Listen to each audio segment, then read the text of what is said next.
So hello, it's me back. We are live with Dr. Oleg Konovalov on visionary coaching. How visionary coaching shapes leadership in post-pandemic. So I would like to share with you one video of Dr. Oleg when he was receiving an award from Thinkers50 from Marshall Goldsmith. Let's check this out.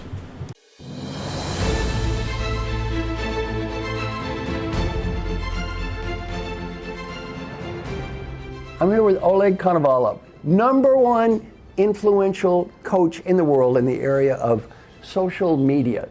Fantastic coach. We're at the Marshall Goldsmith Thinkers50 Coaching Awards in London for the most influential coaches in the world. A person who's fantastic at creating leadership as a system, vision as a system, and helping great leaders achieve integration. Honored to give you this award. Marshall, the honor is mine, and thank you for your lessons. And you taught me how to give things to people, how to be people servant in a good way. Thank you very much. Thank you.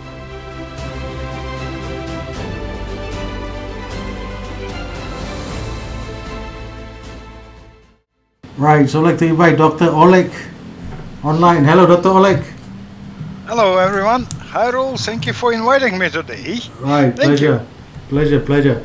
So this is Dr. Oleg Konovalov based in Moscow and the #1 global leadership in Thinkers Radar, Marshall Goldsmith's #1 global leadership coach, and also the author of Leaderology and what's the other one, the book that you have? It's Corporate Superpower, it's Organizational Anatomy, it's Hidden Russia, and the forthcoming The Vision Code. Yeah, I wrote quite a few books. yeah, that's right. And I get a glance through of your book on the Hidden Russia. That's an interesting book. I mean, why did you write that book? I'm just curious to know about that.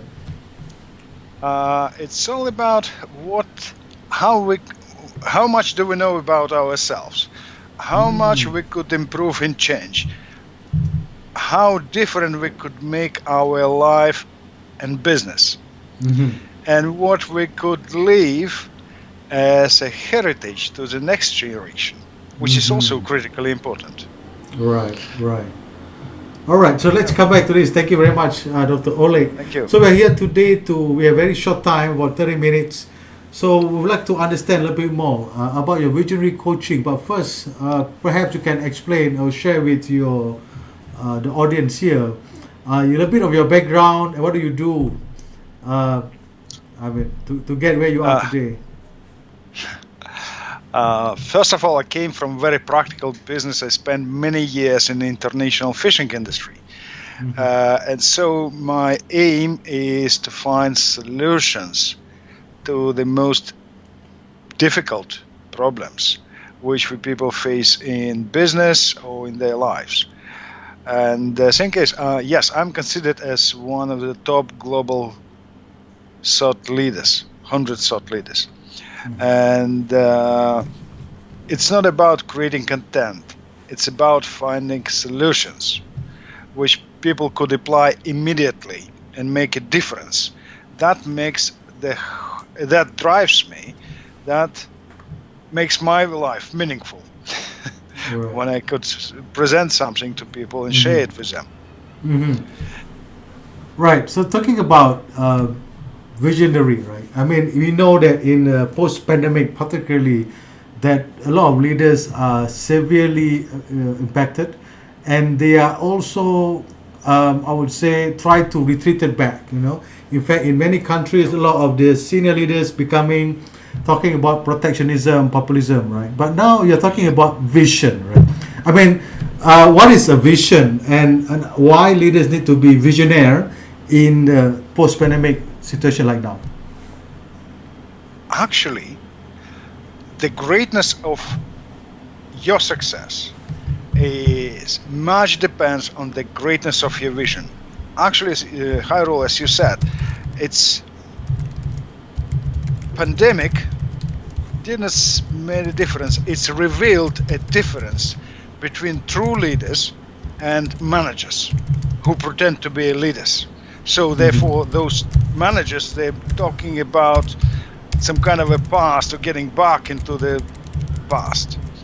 But visionary leaders or visionary leadership is about creating future, prosperous, successful future for many. Vision is the aspiration for the future we strive to turn into reality. And vision is a future reality created today for the benefits of others. This is the most versatile means of shaping the future. It's a toolkit. From one hand, this is a reality that we foresee and strive to build. From another hand, it's a disruptive force that allows a higher stage of satisfaction and a human or business evolution. Therefore, it's most critical.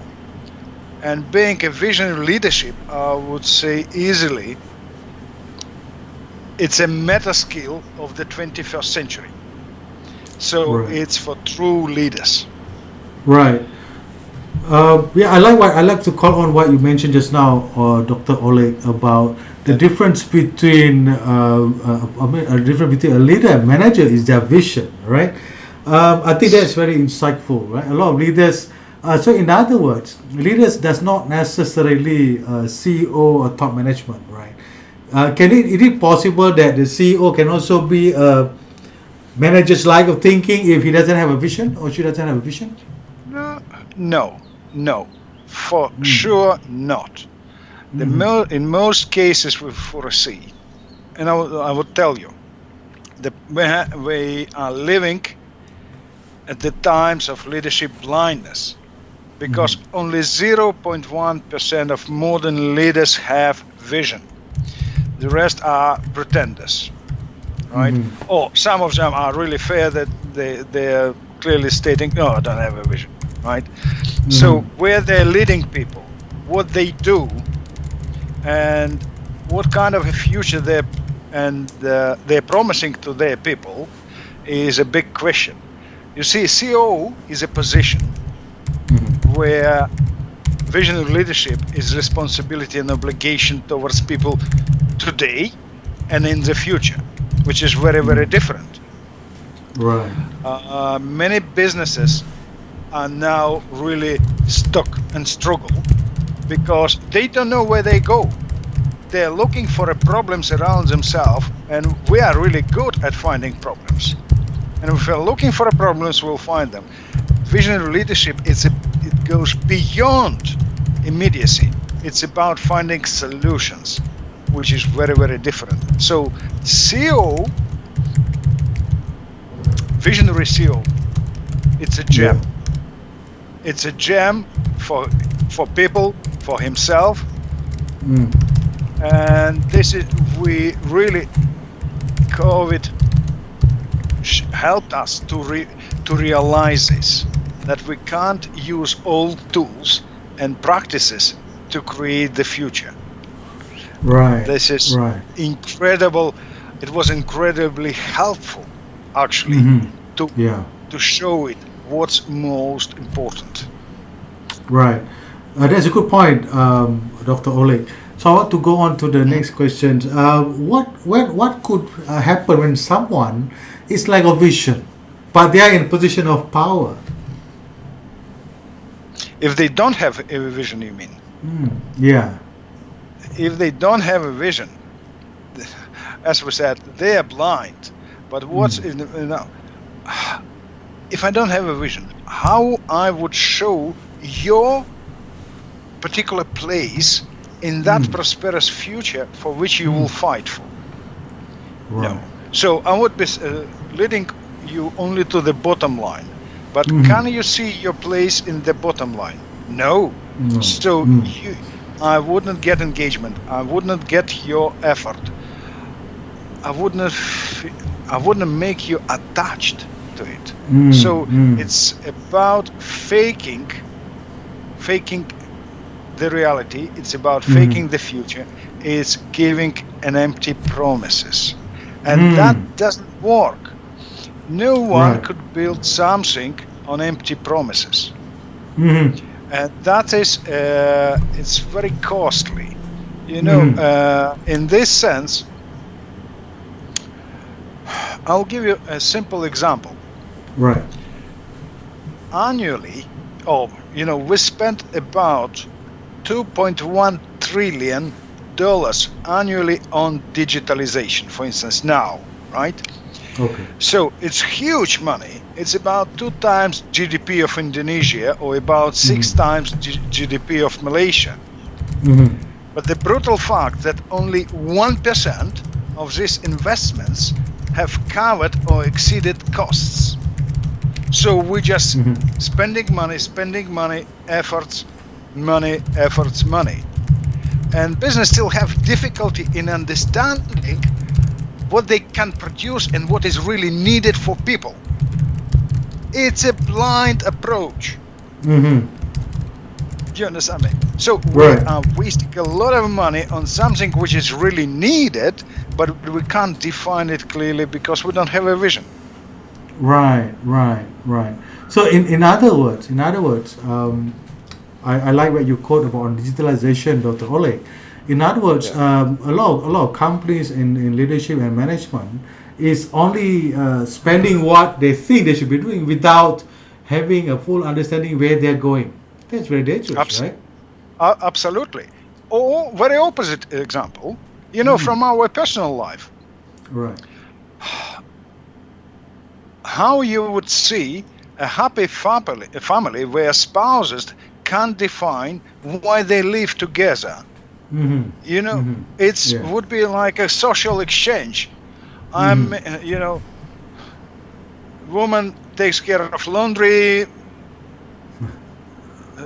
husband takes care of bringing some kind of money back home. Right. But they're not creating something that's built around love, mutual care, mutual support, and they're not envisioning each other in their bright future. Right. That's the same. Right. I think that's a good thought. Right. So in other words, in your experience, Dr. Oleg, is vision as a trait, is it inborn or it can be learned or nurtured? I love your question, and I will tell you why. All right. The thing is, yes, that's true that in most cases people assume that vision is a gift. Come on. Vision is too big. It's a huge power. It cannot be, given to you in a matter of a moment. It's a hard work.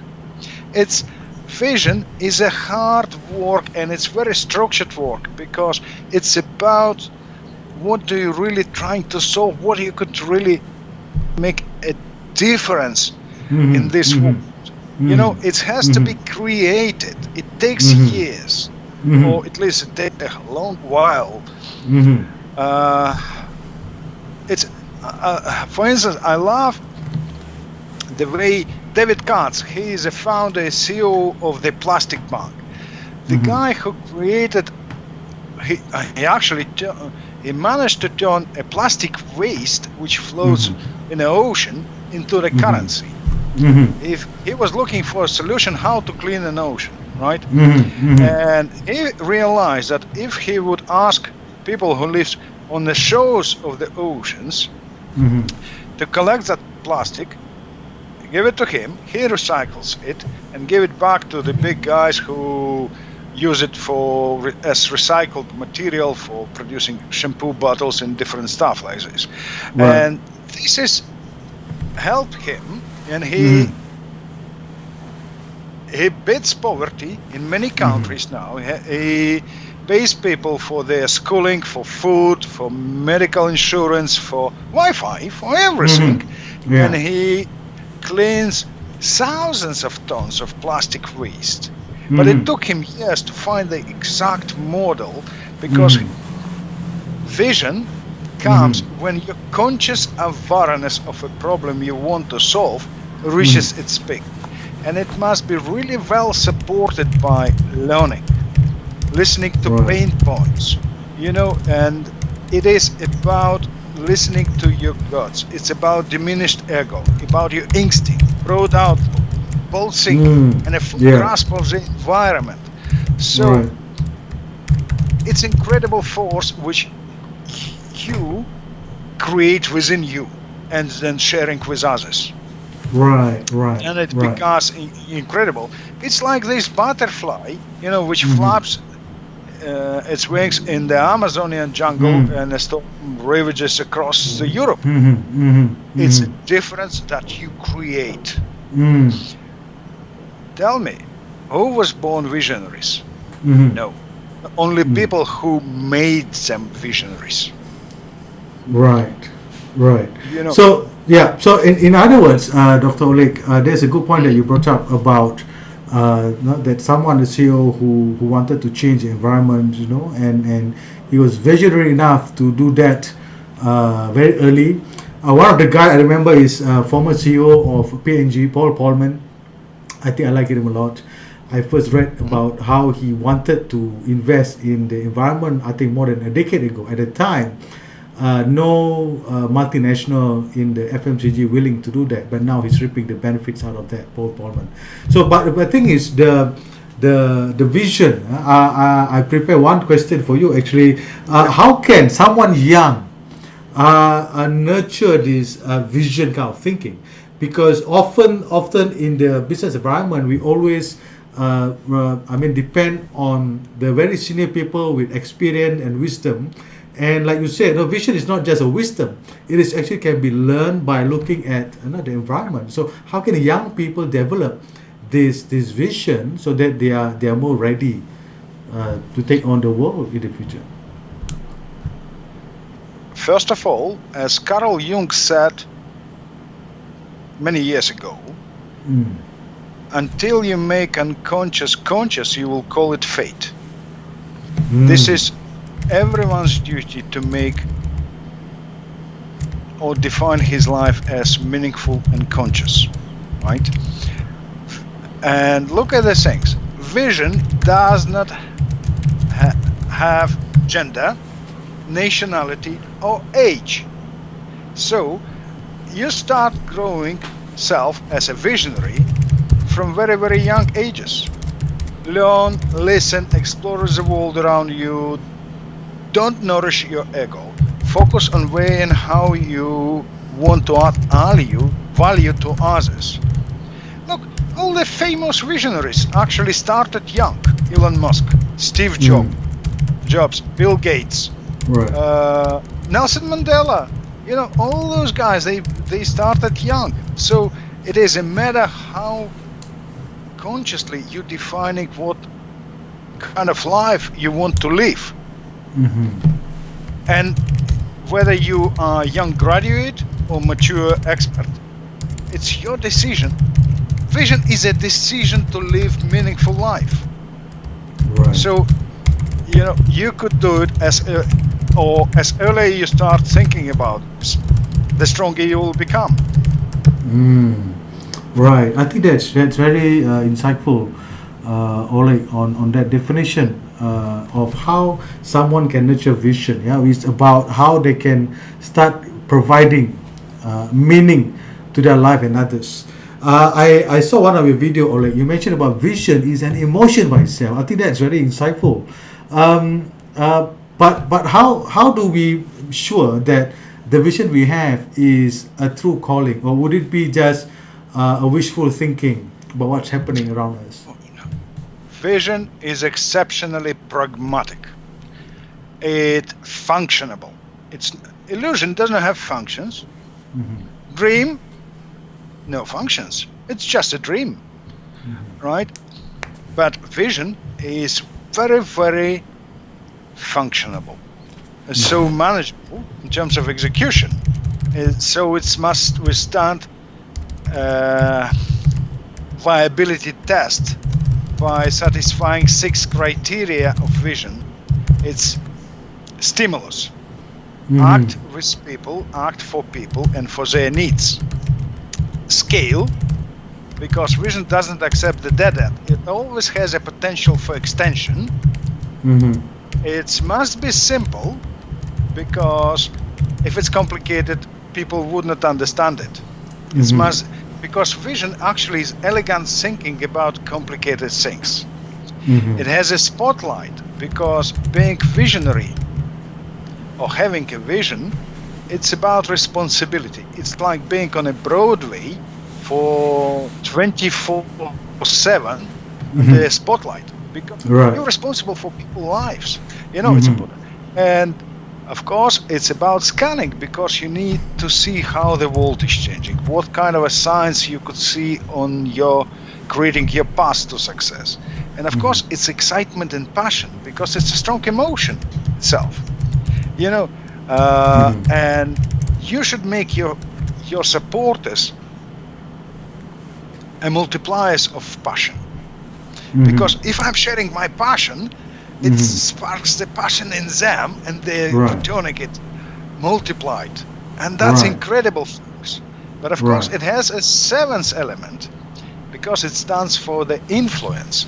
So the way we communicate it and the way we share it. Right.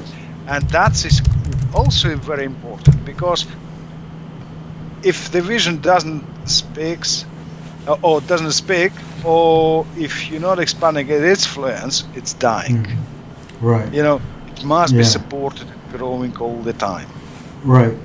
Yeah, I like it, like 6 and you have a +1. That's great. I did research on you on that video that you had. So Oleg, why would someone wouldn't want to be a visionary? From what you said just now, Oleg, I think I feel inspired, and I really want to take my game to the next level and want to be a visionary. But for there are people who, with all this dividend or rewards to be visionary, why wouldn't they want to do that?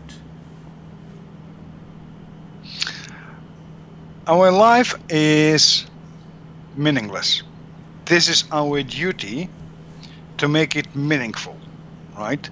And actually, vision at the same time defines our highest purpose. Yours, mine, we are about to define what is the highest meaning or purpose of what I do, whether in my personal life or in business, right?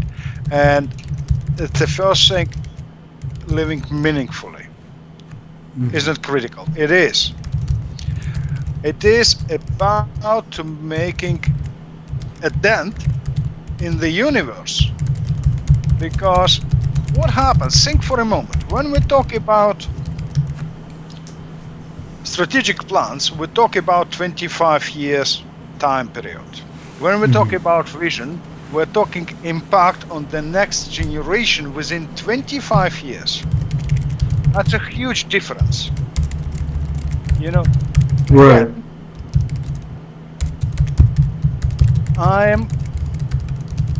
You define your evolution.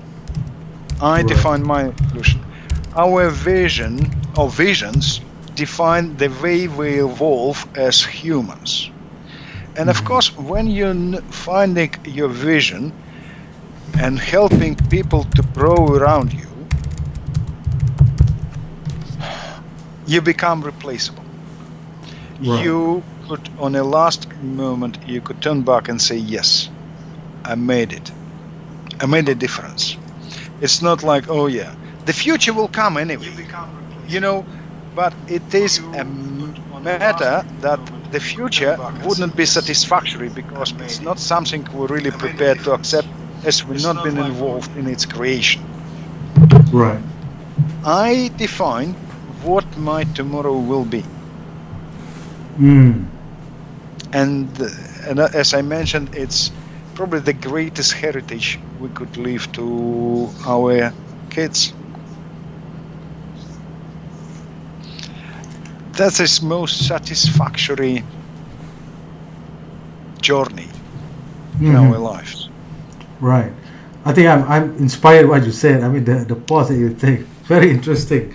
So in other words, for someone, particularly if talking about in large corporate companies, right, they are of course a lot under pressure, and having a vision could help them see beyond themselves, could help them see beyond their own position of power and also the company that they are managing. Is that what you're saying? I would say not just power, beyond the bottom line, because real power in to be with people and do something for people. This is real power, because the power of position is very elusive, because you could lose a job tomorrow and that's it, you're gone. You're worthless. Right. Okay, so now let's go into the visionary coaching that you are propagating right now, right? So what is this visionary coaching, Oleg, and how can your visionary coaching help these leaders, particularly in corporate sectors? As I mentioned, visionary leadership is a 21st century meta skill. And it's not a gift, as we discussed, but this is the 6-step process that can be coached, right? I called it caviar, right? It's clarity of creation of vision. It's A for ability to be a visionary leader. It's V, viability, how to structure it and how to test the structure. I for the influence, which I mentioned. A for acting, which stands on strong leadership, how to execute vision, because it's a matter of maintaining strong culture. It's a matter of maintaining focus and avail, enabling decision making, overcome or embracing uncertainty. And of course, R stands for revitalizing, because vision grows and it should be aligned, not aligned, but altered or changed, to stay always relevant and big. Vision is bigger than you or me, it's bigger as an organization, but this is a process that we create. It's a beauty of thinking that we turn into reality, and that can be coached, because it helps people to grow as visionaries. It helps to create vision, to be clear about making vision functionable, scalable and executable. It is about leading vision and growing it. And the thing is, if you're in corporate world, you must be able to coach your teams to be visionaries as well. Not just you, but everyone. And that is important, because the team will win. No one could win the big game on his own. Right. And the process is, actually coaching process is about to give that model to everyone and become the master of it. And it also helpful not only for a corporate world, but for people to rethink their personal lives and as being leaders of their lives. I want to ask you a very specific question, Oleg. For someone, a corporate leaders who wanted to join this coaching program, right? Is there any criteria that you have specific for them? For example, normally coaching in general, is used to what we call cure certain, maybe some life issues, challenges. So for this visionary coaching, is there any specific issues that the top leaders must have to join this coaching, or is it something beyond that you can share with us? I would say the criteria or filter within that people who thinking whether they to go for it or not. The one thing is needed. One who is thinking about being a visionary leader needs a courage to think and act beyond the comfort zone and immediate needs. This is also can be coached, but because courage is a skill which can be developed, and a strong will to make own life and business meaningful. So it's not like specific, you must have a specific education. No, it's your preparedness to make a difference. That's the main criteria. Yeah. Okay, talking about that, coaching others, can you share with me and the audience here, from your experience, Oleg, who will make the best candidate for your program? I mean, I'm sure if someone like you you're on the Thinkers radar, you will be selective of who you want to coach. So what would be your experience from looking at your past coaches in becoming visionary themselves? Very, very recently, actually, I had a new client, coaching client for visionary leadership, woman from the UK. And the thing is, I was amazed by, as I mentioned, about her courage and real willingness to make a difference.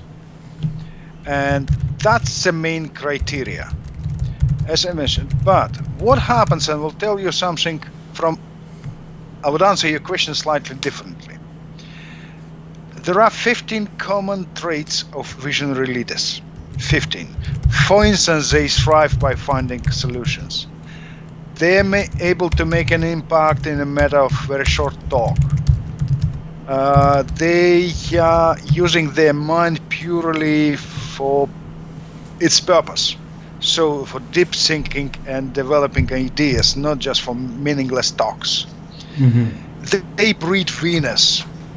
They're high on simplicity and clarity. It's a number of traits.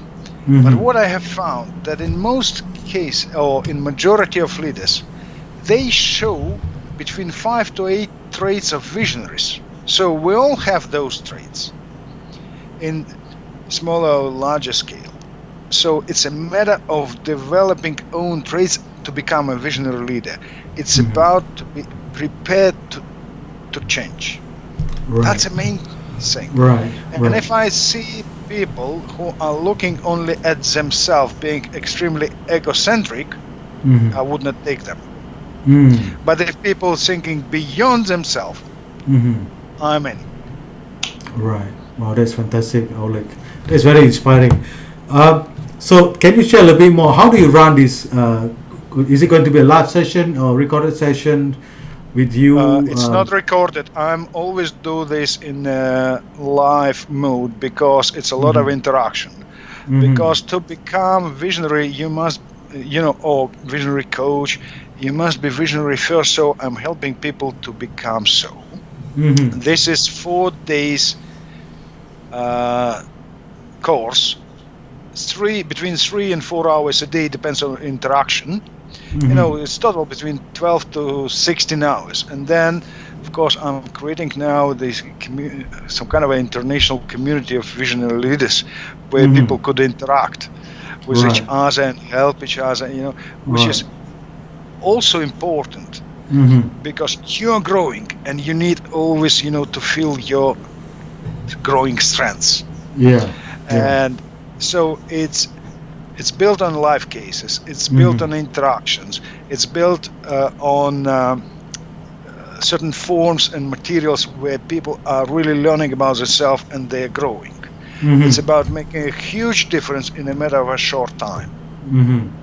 Right, definitely. I think that's interesting. In other words, the participants, the learners, don't just will get direct access to you, Oleg. Not just learning the materials, but also bringing up their issues, challenges, right?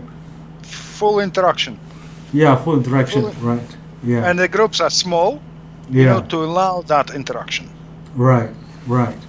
Great. Look, it's simple. It's a Rolls-Royce in leadership, right? It's Rolls-Royce in coaching. So it's not a mass production. Therefore, it's like tailor-made for every person who is involved in or participate in the course. Right. Okay, so I like the way you put it. It's a Rolls-Royce of leadership coaching by Oleg. And for that Rolls-Royce, you actually DT Leadership and Dr. Oleg has a partnership to bring this course over in Malaysia. We have a special discount for you to access the Rolls-Royce of coaching, direct access to Oleg and his experience, and also the community of practice, which are global leaders for yourself, right? Okay, Oleg, a little bit of question, one final question before we wrap up this session. So what would be the reward of being a visionary? What would be reward? For me, being visionary is a reward itself, because my life is very, very different. I've been looking for this solution for a long while, and when I found it, it made a whole difference. Life itself become beautiful and valuable, and not just a boring routine. It's not about, the financial reward is very different, and it's of course much higher. Right. I don't know any visionary who live poorly. I wouldn't say that all of them are billionaires, but all of them are well off, are really well off. That's for sure. Right. And like you mentioned just now, being visionary not only about monetary, it also means about having a good family, having a blessing, friends, support in your emotional as well, right? I think that's great, Oleg. Thank you so much. Thank you. Thank you so much for being here, and for everyone out there. Just so you know, this is Dr. Oleg Konovalov.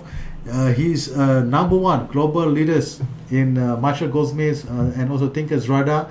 He's an author of several books, and he's currently on a mission from his visionary coaching and with DTLEADERSHIP partnering with Dr. Oleg to bring this course right to Malaysia, Indonesia, and also Brunei. So with that, thank you so much, Dr. Oleg. And I only know Dr. Oleg on LinkedIn actually, and he's very supportive, he's very fast, he's very organized. I sometimes thinking, is he not sleeping? He's always replying my email very fast, and I'm amazed, seriously. And I could connect why he is a visionary himself, right? Developing others. Thank you so much, Dr. Oleg. See you again. Keep in touch. Give an applause to Dr. Oleg, everybody. Thank you, guys. Thank you. All right, thank you. You are much stronger than you think. Just make the difference. Thank you. Thank you very much, Dr. Oleg. Bye-bye. See you around. Bye-bye. Okay, guys, this is Dr. Oleg Konovalov from Moscow, right? He's based in Moscow. He's sharing with us just now about visionary coaching. Yeah, and the good key points he brought up. Let me just read up for you a little bit from here. In the era where a lot of businesses are struggle to find footing, Dr. Oleg encouraging all leaders, CEOs, MDs, senior management to be bold, to be straightforward, and be visionary. And through his visionary coaching, leaders will be able to learn how to take their deep emotion into the next level where they can lead their business better. And with that kind of thinking, this is where leaders can use visionary coaching that is propagated by Dr. Oleg Konovalov. They're able to take their business to the next level. And according to Dr. Oleg, vision actually is a toolkit for the future, and it is inside us, where it is also a disruptive force. And apparently only 0.1% leaders have vision. So vision actually is something that we all can learn, and it is coachable. So join me and Dr. Oleg in his visionary coaching, so we are able to bring you to the next level of your business and of your leadership. So with that, I would like to end the session, and as I mentioned just now, DTLEADERSHIP in partnership with Dr. Oleg get a special discount for you to join his certification on visionary coaching. With that, I would like to end the session of iChat today. Wait, we have another session on Friday. We have someone special on Friday. I keep it special. Follow this channel, like, and follow our page for the next session of iChat on entrepreneurship. iChat, innovation, change, and entrepreneurship. Helping others get back on their feet is good economics. Help out others, like what Dr. Oleg says. All right, see you then. Thank you very much. Bye-bye.